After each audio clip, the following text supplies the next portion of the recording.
Pero bago tayo magpatuloy ay pakilike ang ating video. Ganun din ang subscribe button, pati na rin ang bell icon para lagi kayong updated sa mga parating ko pang mga uploads.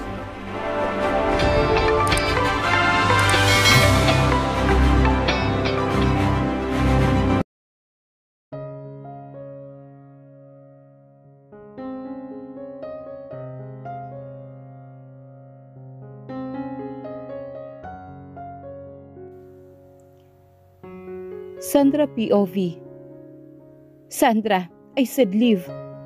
Mariing sigaw sa kanya ni Ryan. Nanginginig ang kanyang buong katawan because of those words coming from Greg. Walang patid ang pag-agos ng kanyang luha habang tila pinagtatarak ng punyal ang kanyang dibdib. Dinuduro siya nito at pinagmumukha sa kanya kung gaano siya kakawalang kwentang tao. Tanggap niya iyon dahil iyon naman ang totoo. Sandra, leave, please, leave. Pakiusap sa kanya ni Ryan. Ngunit ang totoo, Greg is love her with the truth. Wala siyang kwentang babae. Dahil pagkatapos niyang iluwal ang kanyang anak, ay basta na yan nilang iyong iniwan at ibinigay na parang isang tuta. Tama si Greg. Mas masahol pa siya sa hayop. Nasa loob siya ng kanyang sasakyan na kahawak ang dalawang kamay sa manibela habang nakasubsob ang mukha niya. Tanggap niya ang lahat ng masasakit na salita na sinabi ni Greg. Ngunit hindi ang sinabi nito na ang kapatid niya ang may kagagawan sa nangyaring trahedya sa asawa nito. 5 taon na ang nakakalipas. Walang rason upang gawin iyon ng kanyang kuya. Baon na ang pamilya niya sa kahihiyan. Lugmok na siya. Kaliwat kanan ang kinakaharap na kaso ng kanyang ama. Hingil sa mga iligal na gawain di umano ng mga ito. Sinalo lahat iyon ng kanyang kuya Sandro at ito ngayon ang nasa kulungan. Muli niyang binuhay ang kanyang sasakyan at mabilis na pinasibad iyon papalayo sa bahay ni Greg. Kailangan niya makausap ang kanyang kapatid. Aalamin niya ang totoo. Hindi siya matatahimik hanggat hindi niya malalaman ang totoo. Dumiretso siya sa Muntinlupa kung saan nakakulong ang kanyang kapatid. Pagdating sa bilibid ay agad siyang sinalubong ng ilang pulis at inasikaso. She is popular at anak ng isang senador, kaya agad siyang pinapasok sa loob at dinala sa isang private room kung saan siya maghihintay sa kanyang kuya Sandro. Bumukas ang pintuan ng silid. Inangat niya ang kanyang mukha, ang mukha ng kapatid niyang namamaga at puno ng pasa ang sumalubong sa kanyang paningin. Ang bilis ng tibok ng puso niya. Ramdam niya ang bawat tibok nito ang matinding sakit. Agad siyang tumayo. Kuya! Kuya, ano nangyari sa iyo? Akman niyang lalapitan ang kapatid ngunit itinaas nito ang dalawang kamay. Sumenyas ito na umupo siya at huwag lumapit dito. Umaalog ang kanyang balikat at bumalong muli ang kanyang mga luha. Huminga ng malalim ang kanyang kuya Sandro at tumitig sa kanya. Anong ginagawa mo dito? Umuwi ka na at huwag na muling bumalik pa dito, Sandra. Mariing sabi nito sa kanya. Kuya, hindi ko magagawa yun. Si Daddy na stroke. Si Kuya Santino pinaghahanap ng taga-NBI. Ang kumpanya, kuya. Hindi niya nagawang ituloy ang iba pa niyang sasabihin. Naninikip ang kanyang dibdib sa sobrang sakit. Leave the country, Sandra. Hayaan mo si Papa. Hindi siya makukulong dahil sa sakit niya. Napaawang ang kanyang labi na tila hindi makapaniwala sa narinig. Why does she need to leave the country? She has to save their company. Ang hasyenda ng kanyang ina na minana pa nito sa mga magulang nito. Kailangan niya iyong bawiin mula kay Greg. Kuya, hindi pwede. Paano ang kumpanya? Ang hasyenda? Ani niya habang walang tigil sa pagtulo ang mga luha niya. That bastard wants revenge. Kaya umalis ka na and don't come back. Hanggat hindi ako nakakalaya at hanggat nagtatago pa sa Santino, no one can protect you, Sandra. We can't protect you. For now, please, leave the country and go back to the state. Totoo ba? She swallowed. Totoo ba na ikaw ang may kagagawan sa trahedyang nangyari kay Violet? 5 years ago, kuya. Hindi siya nito sinagot. Maging ang mga mata nito ay hindi direktang nakatingin sa kanya. "Kuya, sagutin mo ako." "Oo." Napahampas ito sa mesa at tiim ang mga bagang nitong nakatitig sa kanya. "Oo, ako ang may gawa nun." Tila iyon isang bomban sumabog sa kanyang pandinig. Hindi siya makagalaw. "Bakit mo ginawa yun, kuya? Bakit mo ginawa yun?" "Ginawa ko yun para sa'yo. He hurt you." "Oo, sinaktan niya ako. Ngunit hindi sapat yun na dahilan upang gawin mo yun sa kanya, kuya." Napayuko siya. Salo ng mga palad niya ang kanyang mukha habang humahagulhol ng iyak. "Anong gusto mong gawin ko? Ang hayaan kang kitlin ang sarili mong buhay? Hahayaan kitang umiyak sa isang sulok habang siya ay nagpapakasaya sa kandungan ng iba? Hahayaan sa matinding kahiyan ang ating pamilya? And you asked for it, Sandra. You asked for it." Mas lalo siyang nagimbal sa mga huling sinabi nito. Basang-basa ang kanyang mukha. Umangat siya ng tingin sa kanyang kapatid habang awang ang mga labi niya. Hiningi nga ba niya yun? Hiningi nga ba niya yun ang ganong kalalim, ang ganong kasama, lalo na ang pumatay? Hiningi ko sa'yo? Hindi ko hiningi sa'yo, kuyang, patayin mo siya. Kailanman ay hindi ko hinihiling sa'yo yon. Malakas na sigaw niya sa kapatid. Umuwi ka ng gabi, Sandra. Umiiyak at sinabi mo na gusto mong mamatay ang babaeng yon at mawala sa landas mo. Kapatid mo ako. Gagawin ko ang lahat. Huwag ka lamang masaktan. Hinding-hindi ko makakayang makita kang miserable habang sila ay nagpapakasaya. Lalo siyang napahagulhol. She did say those words to her brother the night of Ryan's birthday, the night he kissed Violet in front of her. Ang gabing ipinamukha sa kanya ni Greg kung gaano nito kamahal si Violet. She felt embarrassed that night. She felt so little. Hindi pa niya nararanasan ang ganoong katinding sakit sa tanang buhay niya. Noong gabing hinatid siya ni Ryan, dumiretso siya sa minibar ng bahay nila. She got wasted. Leave, Sandra. Umalis ka na ng bansa. Hayaan mo na ang kumpanya. I will do the best I can upang makalaya sa kulungan na ito. Santino is on the run. He is hiding right now. Dad will be okay. I am sure he is okay. Leave the country.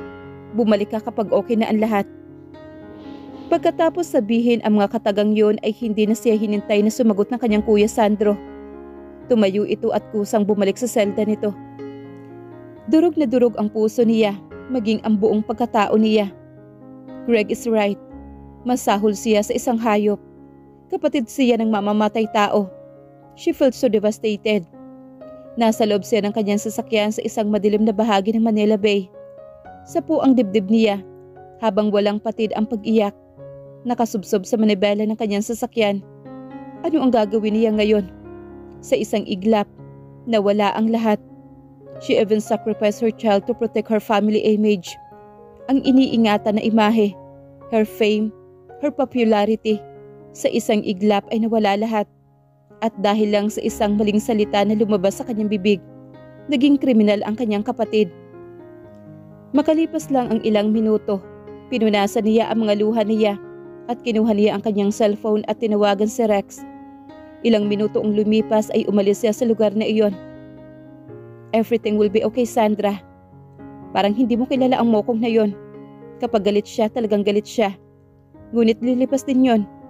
Hindi man ngayon, ngunit darating at darating ang panahon na mapapatawad ka niya. Wika ni Rex sa kanya.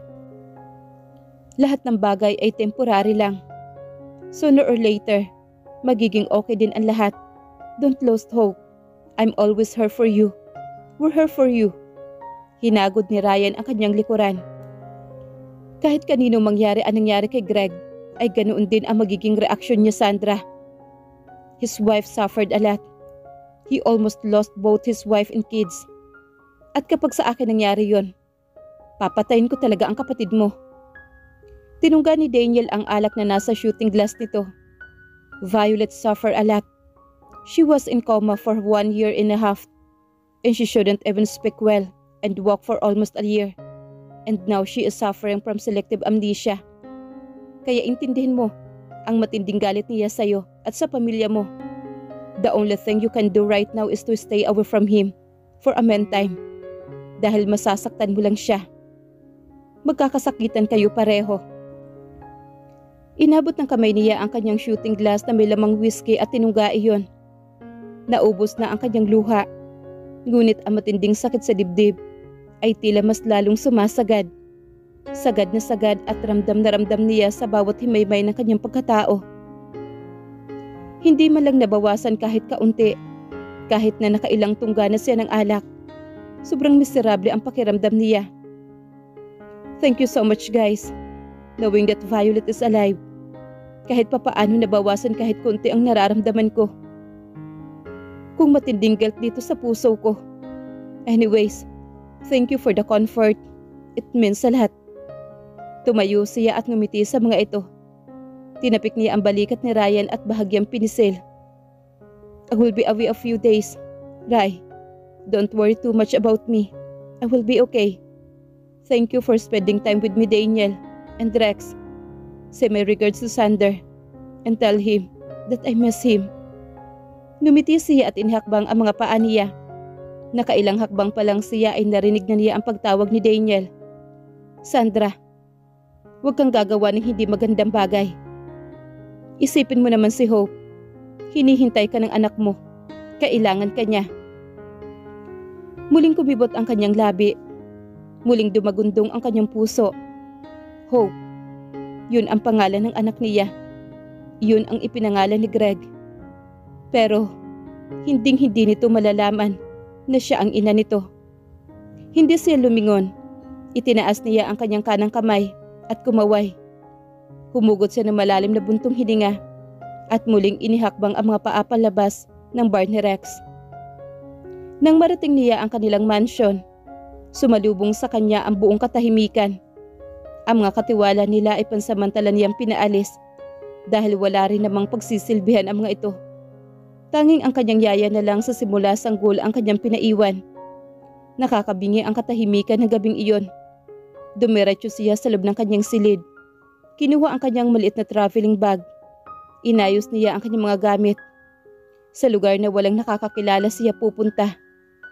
Sa lugar na malaya niyang gawin ang lahat. Nang gusto niyang gawin ng walang mata na huhusga sa kanya. Walang araw na hindi niya nakikita ang mukha niya sa headline. Simula nang pumutok ang mga kontrobersya na kinasasangkutan ng kanyang pamilya. Walang araw na hindi niya mararamdaman ang panghuhusga ng mga tao sa pagkatao niya at sa kanyang pamilya. Buong magdamag siyang hindi nakatulog dahil kahit ang antok ay tila tinatakasan siya. Sandra, saan ka pupunta? Ang aga naman iha. Ipaghahanda muna kita ng almusal. Huwag ka munang umalis. Baka sa mukha ng Yaya Esther niya ang matinding pag-alala. Sandra iha, saan ba ang punta mo? Yaya, pupunta po ako sa Bacolod sa hacienda ni Mami. Gusto ko po munang mamalagi doon habang hindi pa tuluyang kinukuha ng bagong may-ari. Lumapit siya dito at niyakap ito na mahigpit. Umuwi na po kayo sa inyo, Yaya. Hinugot niya sa kanyang shoulder bag ang 2 puting sobre. Para po sa inyo yung isa at pakibigay po kay Greg Velasco ang isa kapag hindi na po ako makabalik. Niyakap siya na kanyang Yaya Esther at humagulhol. Sandra anak, bumalik ka kaagad ha. Hihintayin kita dito hanggang makabalik ka. Wag na po Yaya. Saka na kayo babalik dito kapag nakabalik ako. Maraming salamat sa lahat Yaya Esther. Mahigpit niyang niyakap ang kanyang Yaya Esther. Life is unpredictable. Parang kahapon lang. Masaya siyang kinukulit ang kanyang mga Kuya Sandro at Kuya Santino. She was treated by her brothers like a princess. Tila ba niya naririnig ang kanilang mga halakhak at kantsawan sa loob ng mansion. Ang masayang boses ng kanyang ama na laging tumatawag sa kanya. Sa isang kisap mata, lahat ay nagbago. Pumalit ang matinding lungkot at sakit. Katatapos lang kumain ng breakfast ng kanyang mga anak na nasa living room, ang mga ito at naglalaro ng mga bagong laruan na regalo ng mga kaibigan ng asawa niya. Habang siya ay kasama si Felicity at Abby na naghahanda ng mga lulutuin para mamayang gabi sa pagdating ng kanyang asawa at mga kaibigan nito. She feels excited, lalo pa at 3 araw na nilang mag-ina hindi kasama ang kanyang asawa. She misses him a lot. "Mami? Mami!" Sigaw ng anak niyang si Alora. "Mami, come! Faster! Daddy's on TV! Bilisan niyo po, Mami!" Tilipan nito. Nagkatinginan silang 3. Ilang segundo lang ay sabay silang pumunta ng sala at pinanood ang sinabi ng anak na si Alora. Naando dun nga si Greg. Naka-corporate suit ang asawa niya. Kita niyang lumabas ito ng sasakyan habang dinudumog ng mga reporters. It was a live broadcast on the morning TV news. "Mr. Velasco, is it true that you had been married for 5 years and 9 months now? Why did you cut ties with Crisologo and withdraw your shares at CMC? Mr. Velasco, is it true that you're having an affair while you're in relationship with Miss Crisologo? Mr. Velasco." Sunod-sunod na tanong ng mga reporters. Kita sa malaking screen ng TV ang pangalan ng building kung nasaan ang asawa niya. Pumasok sa malaking gusali ang asawa niya habang may mga kalalakihan na humaharang sa mga reporters. Greg is standing in the entrance of the VGC. Tuwid itong nakatayo sa entrada habang nakaharap sa mga reporters. Cameras flash, nakatuon maging ang mga mikropono na dala-dala ng mga reporters sa asawa niya. "Yes, I had been married for 5 years and 9 months now. Happily married and blessed with 3 children. And from today onwards, VGC doesn't have anything to do with CMC. Any issues of CMC facing in the future, VGC has nothing to do with it." Mariing sabi ni Greg. Pagkatapos magsalita ay agad itong tumalikod at walang lingon-likod itong dumiretso sa loob ng malaking gusali. Marami pang mga tanong ang mga reporters, ngunit hindi na iyon sinagot pa ng asawa niya. "Finally, good job, Greg." Gumiti naman si Felicity at bumaling sa kanya. "Huwag ka mag-iisip ng negatibo tungkol sa asawa mo. Greg is madly in love with you, Violet." Humugod siya ng malalim na buntong hininga. She is happy dahil walang pag-alinlangan na ipinaalam ni Greg ang totoong estado nito sa madla. Ngunit sa kabilang banda ay hindi niya maiiwasan ang mangamba, lalo pa at hindi pa bumabalik ng lubusan ang alaala niya. Alaala niya na sa panahon ng pagsasama nila bilang mag-asawa. Ganun pa man sapat na sa kanya ang makasama ang kanyang mag-aama. Lahat ng pangamba at takot ay kusang nawawala kapag kasama niya si Greg. Yumuko siya at lumuhod sa harap ng anak niyang babae upang mapantayan niya ang mukha nito. Ngumiti siya habang hinahaplos ang pisngi ng anak na si Alora. "Masaya ka ba at nakita mo si Daddy sa TV, Alora?" "Yes, Mommy. Ang pogi po talaga ni Daddy." "Mommy, when I grow up, I want to be like Daddy." Ani naman ang anak niyang si Atlas. "Ganon din po ako, Mommy." Ani naman ni Alex, sabay taas ng kanang kamay nito. Malapad siyang ngumiti at muling tumayo. Miss na niya ang asawa. Hindi na siya makapaghintay na makita ito. Tila kay sarap hilahin ng oras upang makasama ulit niya ang asawa niya. Nasa loob na siya ng kanyang opisina. This place is his private place, na kahit si Randolph ang kasalukuyan na namamahala ng buong VGC, ay iba ang opisina nito. He preserved his parents' memories in this office and his wife memories. Minsan na nilang ginawang pugad ng kanilang pagmamahalan ang opisina na ito. Nakaupo siya sa couch, kaharap si Daniel at Randolph. "Final na ba ang desisyon mo na tuluyang saluhin ang CMC?" Tanong naman sa kanya ni Randolph. "Yeah, someone will take over CMC 20 years from now." Ngumiti siyang nakatingin kay Daniel. "She is smart, Daniel. Kaya alam ko na pagdating ng panahon ay kayang-kaya na niyang hawakan at lalong paluguin ang CMC. CMC belongs to the child." He stand up. "Tara na at umalis na tayo. I miss my wife and kids." Kanina pang kating-kati ang paa niya na umalis. Kanina pa sa loob ng conference room, tila sinusundot ang puwet niya sa kanyang kinauupuan. He is the chairman of the entire VGC and Randolph is the CEO. Habang CEO naman ng VLC, si Daniel, ang Velasco Lending Corporation na itinayo ng kanyang ama, kaagapay ang ama ni Daniel. Oo, nakakapagod ang araw na ito. Kailangan natin ng isang bagay para i-refresh ang ating isipan at pakalmahin ang ating mga ugat. Wika naman ni Daniel. Ilang minuto ang lumipas ay nasa parking lot na silang tatlo. Kanya-kanya silang sakay sa kanilang mga sasakyan at magkasunod na umalis sa VGC building papunta sa iisang destinasyon, ang Quijano Rest House. Papalubog na ang araw na marating nila ang rest house ng mga Quijano. Hindi niya na ipinarada ng maayos ang kanyang sasakyan. He is eager to see his wife. Natigil siya na maalala na hindi malang siya bumili ng bulaklak para sa asawa niya. How could he forget that? Sobrang dami ng ginagawa niya ngayong araw. Hindi nga nawaglit sa isip niya ang asawa niya. Nakalimutan naman niya itong bilhan ng bulaklak. Sir, dumating na po pala kayo. Ani naman ni Manang Ana nang makita siya nito sa labas ng malaking bahay. Oo Manang, si Violet po. Nasa cottage sir, kausap po si Sir Sander. Pakiramdam niya ay uminit bigla ang kanyang katawan at kumulo maging ang kanyang dugo. Saan banda ng cottage Manang? Kunot noon at tanong niya. Sa pinakadulong bahagi sir, sa bandang kaliwa po. Wala siyang sinayang na oras. Mabilis ang bawat hakbang niya na tinungo ang cottage na kinaroroonan ng asawa niya at ni Sander. Ilang metro lang ang layo niya mula sa cottage nang marinig ang boses ni Sander at ang asawa niya at sa mahihinang hakbang ay lumapit siya. Ngunit sa halip na gawin ang naiisip niya ay mas pinili niyang ikubli ang sarili sa isang madilim na bahagi nito. Mahal na mahal ko siya Sander. Despite his many flaws and imperfection, mahal na mahal ko pa rin siya. I already made my mind and my heart to love him. Simula ng araw na malaman ko na ako ang itinakda nandun, na makasama niya habang buhay, at araw-araw umuusbong ang pagmamahal na yon. Mahal ko siya Sander, kahit sa larawan ko pa lang siya nakikita. Naiiyak na wika ni Violet. Napaawang naman ang mga labi niya mula sa mga narinig.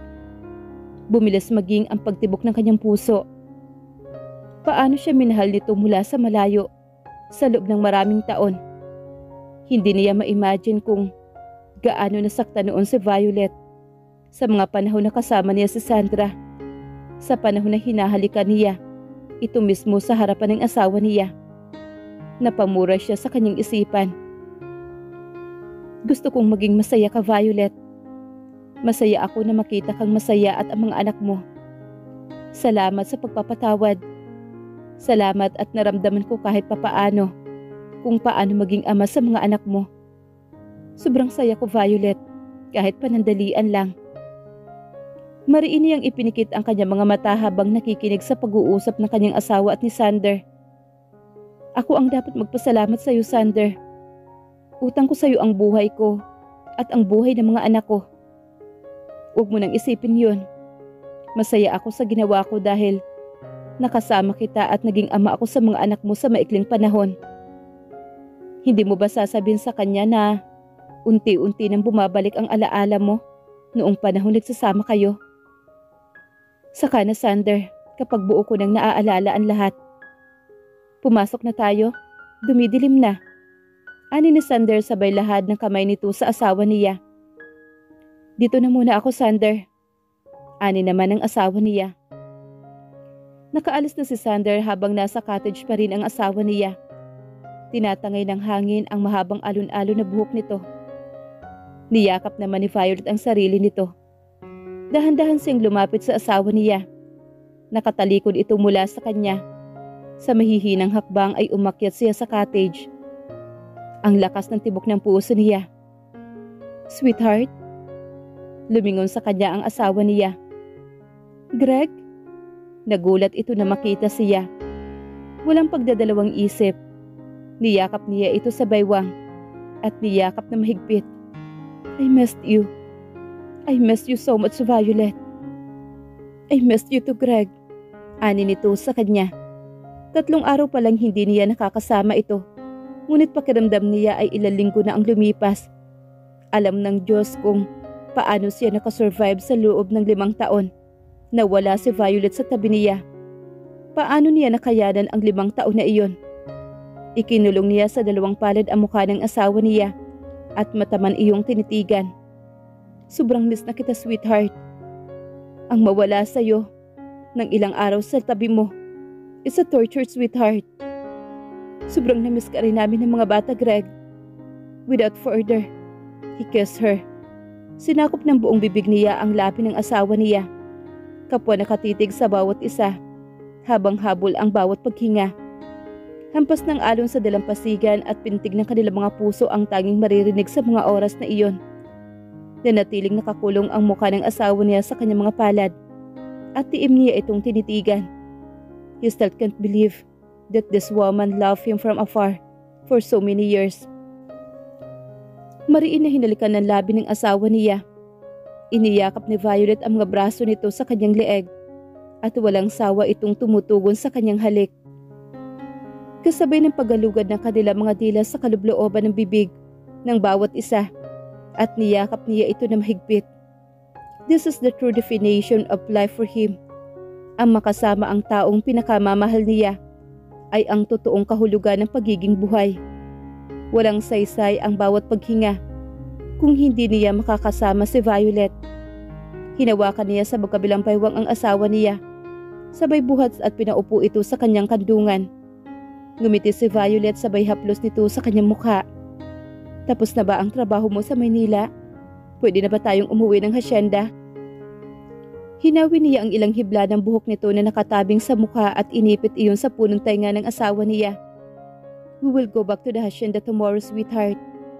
Dadaan tayo sa bahay natin. Kailangan mong kausapin ang interior designer para sa gusto mong maging design ng bahay natin.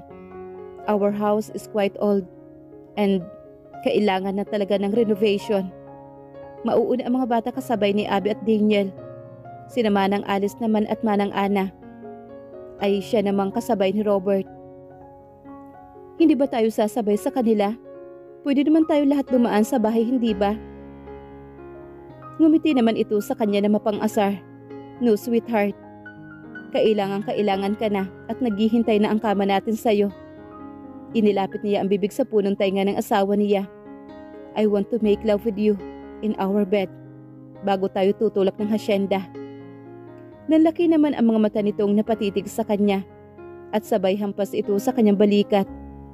Grego, kahit kailan ka talaga puro kakahalayan ang nasa utak mo.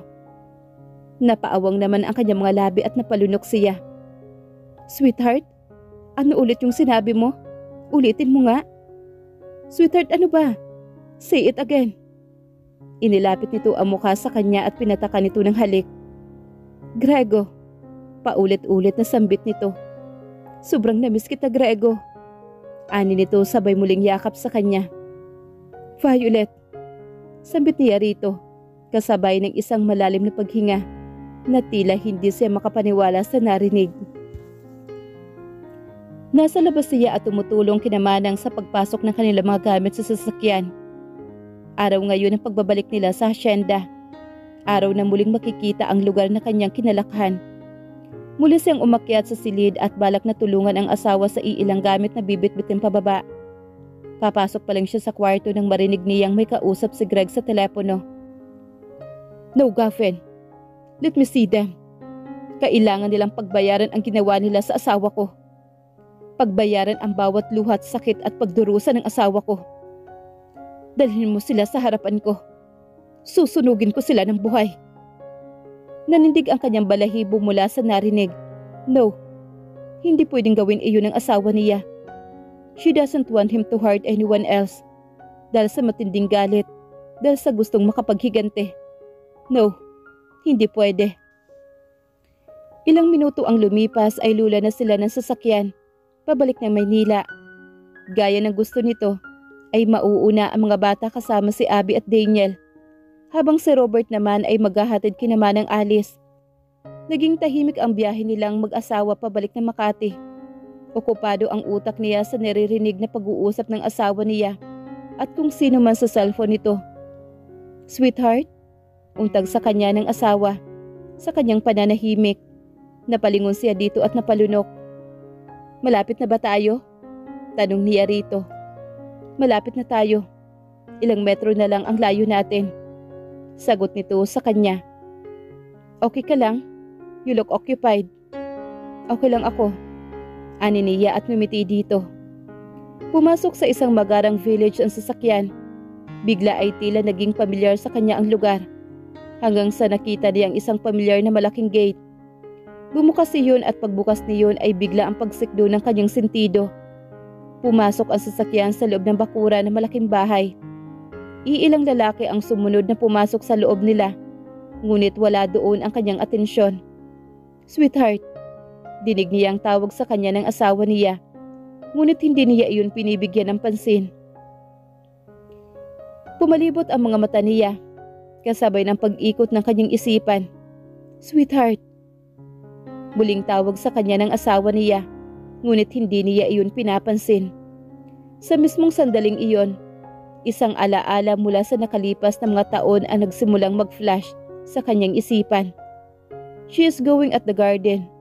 Nakita niya ang sarili at nakita niyang hinahalikan ni Greg ang isang babae na nasa harapan niya, sa harap ni Sander at sa harap ni Daniel at Ryan. Naganda buhol-buhol ang kanyang paghinga kasabay ng malakas na tibok ng puso niya. Napaawang ang kanyang labi kasabay ng pagpatak ng iilang luha sa kanyang mga mata. "Sweetheart." Muling sambit ng asawa niya. "Sweetheart naman, please. Pinag-aalala mo ako." Sabi pa nito sa kanya. "I'm okay. Don't mind me." Wika niya sa nanginginig na boses. Itinaas niya ang kanyang kamay sa ere. Her way of saying to Greg na wag siya nitong lalapitan. "Can you open the door for me?" Tinuro niya ang malapad at mataas na pintuan sa entrada ng bahay. "Sweetheart." Muling sambit ng asawa niya. "Please, Greg." Pakiusap niya sa mahinang boses. Binuksan nito ang malaking pintuan. As the door opened, another memories flashed in her mind. It was again the same woman she saw in the garden. Ang humalik sa asawa niya sa harapan niya mismo. She even saw herself standing in the stairs. Mariin na nakahawak sa hamba ng hagdanan, habang nakatitig sa babae na humahalik sa asawa niya. "Tumigil ka, Sandra." Boses iyon ni Greg na nag-e-echo sa loob ng kanyang ulo. Pilit nitong inilalayo ang babae sa kanya. "Sandra." Oo, Sandra. Yan ang pangalan ng babae. Nanginginig siya. Humuhuni ang puso niya sa loob ng dibdib niya. "Sweetheart, kausapin mo naman ako." Pagmamakaawa ni Greg sa kanya. Ngunit ang akmang pagsasalita ay muling natigil. "Wala kaming ginagawang masama, Greg. Greg, nasasaktan ako." It was her voice again, echoing her head. Muli siya napalingon sa hagdanan. Nakikita niya ang kanyang sarili. Kinakaladkad siya ni Greg paakyat ng hagdanan. Kasabay ng pagbalong na masaganang luha sa kanyang mga mata. Mabilis ang hakbang niyang tinakbo ang hagdanan paakyat sa kanilang silid. As she opened the door of the room, lahat ng mga alaala na meron sa loob ng silid na iyon ay isa-isang bumalik sa kanyang alaala. Naglalakbay ang kanyang paningin sa loob ng kanilang silid. Lahat ng mga alaala ay iisa-isang lumitaw sa kanyang isipan. Bawat eksena ay isa-isang lumitaw sa kanyang balintataw. Ang kanilang tawanan, iyakan at ang mga bawat pag-iisa ng kanilang katawan sa ibabaw ng kama. Na nasa kanyang harapan ay nakikita niya sa kanyang balintataw. Paano niya nakalimutan iyon? Nag-uumapaw sa kaligayahan ang pumupuno sa kanyang kaibuturan. Para sa kanya, lahat ng mga alaala na kanilang pinagsaluhan ng kanyang asawa sa loob ng bahay na ito o ang pinakamahalaga at pinakamasayang alaalang meron siya.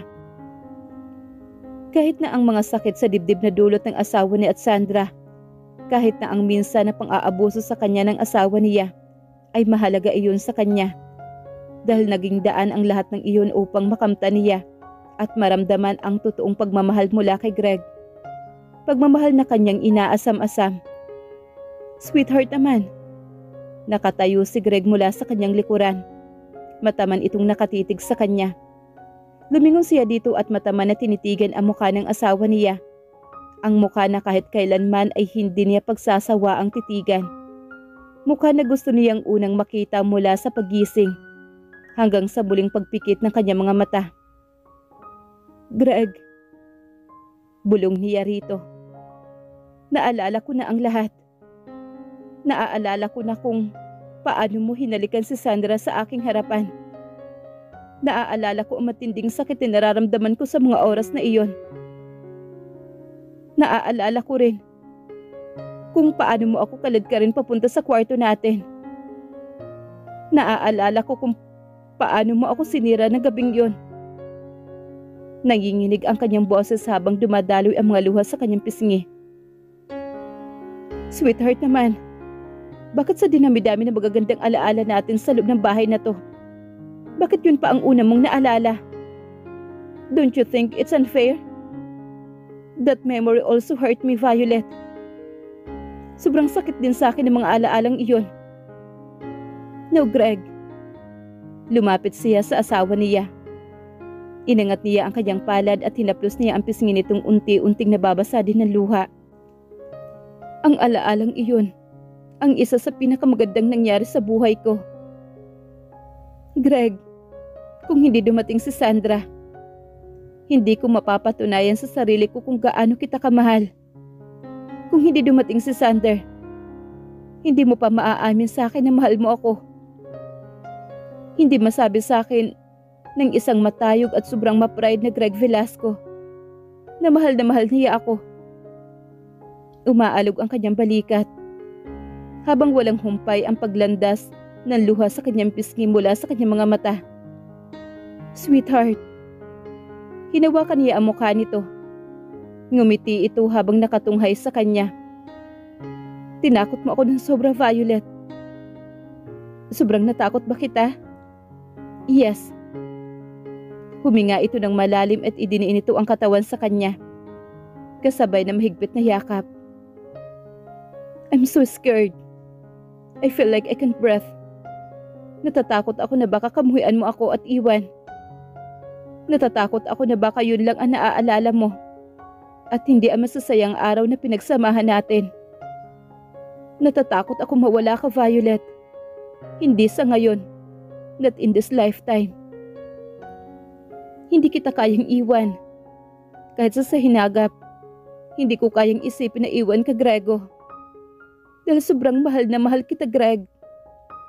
Violet. Nababanaag niya ang matinding kaligayahan sa mga mata ng asawa niya. Kita mo naman, pati si kamatayan na gawa kong takasan mo kasama ka lang. Nawala man ang ilang alaala sa isipan ko. Ngunit gumagawa ng paraan ang puso ko upang maalala ka. Yumakap siya sa asawa niya at idinikit ang tainga sa dibdib ni Greg. Violet. Yumakap ito sa kanya na mas mahigpit. Kasabay ng halik sa tuktok ng kanyang ulo. The feeling is mutual, sweetheart. Sobrang mahal na mahal kita. Ikaw at ang mga anak natin ang aking lakas at hininga. Yakap nila ang isa't isa habang nakatayo sa paanan ng kama. Walang kahit anumang bagay at yaman sa mundo ang makakatumbas sa matinding kaligayahan na kanyang nararamdaman. Humaplos ang palad niya sa likod ng asawa niya at tumingala siya. Bumaba na tayo. Baka hinihintay tayo ng interior designer sa baba. Ani niya sabay ngiti sa asawa niya. Tumawa naman si Greg. Pinauwi ko na sila. Ipapatawag ko na lang sila ulit. Napakala siya mula sa pagkakayakap sa asawa niya. Greg, bakit mo naman ginawa yun? Sayang ang oras ng mga yun, Greg. Bakit mo naman pinaalis ka agad? Sweetheart. Napalakas ang boses nito habang tila hindi makapaniwala na nakatitig sa kanya. Sweetheart, you look so pale earlier. And you're crying for sake. You scared the hell out of me, sweetheart. It's not my fault, Greg. It's my memory's fault. Ani niya sabay nguso sa mga labi niya. Humagalpak naman ng tawa si Greg. Agad siya nitong binuhat at inihiga sa kama. Nagulat siya na makita ang larawan sa kisame. Kuha iyon mismo sa kama na kinaroroonan niya ngayon. Nakasuot siya ng self-cream pajamas habang mahimbing na natutulog sa gitna ng kama. Nagulat ka ba? Tanong ni Greg sa kanya. Napalunok siya at lumingon sa asawa niya. Walang kahit anong salita ang namumutawi mula sa kanyang mga labi. Nagalit sa kanya si Violet. Umiiyak ito at nagmamakaawa sa kanya na itigil na niya ang pagkihigante. At nagagalit siya sa kanyang sarili habang nakikita niyang ginagawa iyon ng asawa niya. Narinig ni Violet ang pag-uusap nila ni Gavin sa telepono. Paano na lang niya patatawarin ang mga taong nagdulot sa kanila ng labis na sakit at paghihirap? Kung kasi siya, hindi niya iyon magagawa. Walang puwang para sa kanya ang pagpapatawad. Sa kanyang puso para sa mga taong yon. Kung bibigyan siya ng pagkakataong ilibing sila ng buhay, ay gagawin niya ito. Ngunit sa huli pinili niyang makinig sa asawa niya. Ayaw niyang nakikitang umiiyak ito, lalo pa at siya ang magiging dahilan. The night is loud. Napuno ng tawanan ang buong mansyon. Naghihintay lahat sa pagsapit ng hating gabi upang salubungin ang Pasko. Tiningnan niya ang oras sa kanyang relo. It was 11:45 in the evening. Nasa hardin siya habang panay ang tambol ng puso niya. Panay din ang ngiti sa kanyang dalawang anak na lalaki. Daddy, kinakabahan ka ba? Tanong ni Jess sa kanya. Stay calm down, Daddy. Mommy will surely say yes. Ani naman ang anak niyang si Jace. Yeah, Daddy. Feels quite nervous, but still, thank you for cheering Daddy up. Mahigpit niyang niyakap ang dalawang anak na lalaki. Kumalasi at sinipat ang relong pambisig. It's almost midnight. Jace, where is Jade? Biglang nataranta ang dalawang anak niya lalaki sabay hanap sa nag-iisang kapatid na babae. It's almost time. Nasaan na ba ang makulit niyang anak na si Jade? Daddy, Daddy! It's time, Daddy! Sigaw nito mula sa loob ng bahay. Napalingon sa gawin nito ang dalawa pa niyang anak na lalaki. Daddy, the hard-headed is coming. Ani naman ang anak niyang si Jazz. Malapad siyang napangiti dito. Tumakbo naman si Jade papunta sa kinaroroonan nila. Faster, Jace! Line up! Hinila nito ang kapatid at bumagit na ito. Jade, tumabi ka daw kay Daddy kasi nakasulat sa likod mo ang salitang Mary. Jade, nakita ka ba ni Mami sa loob ng bahay? Nakita ba niya ang likod mo? Tanong naman ni Jazz. Nope. Mami is too busy giving food to the children at the pool area. Ani nito sabay bunghisngis. Huminga naman siya ng malalim at humarap sa kanyang mga anak. Lumuhod siya upang mapantayan ang mga ito. Merry Christmas! Hinugot niya mula sa malaking eco bag ang kanyang regalo para sa mga ito.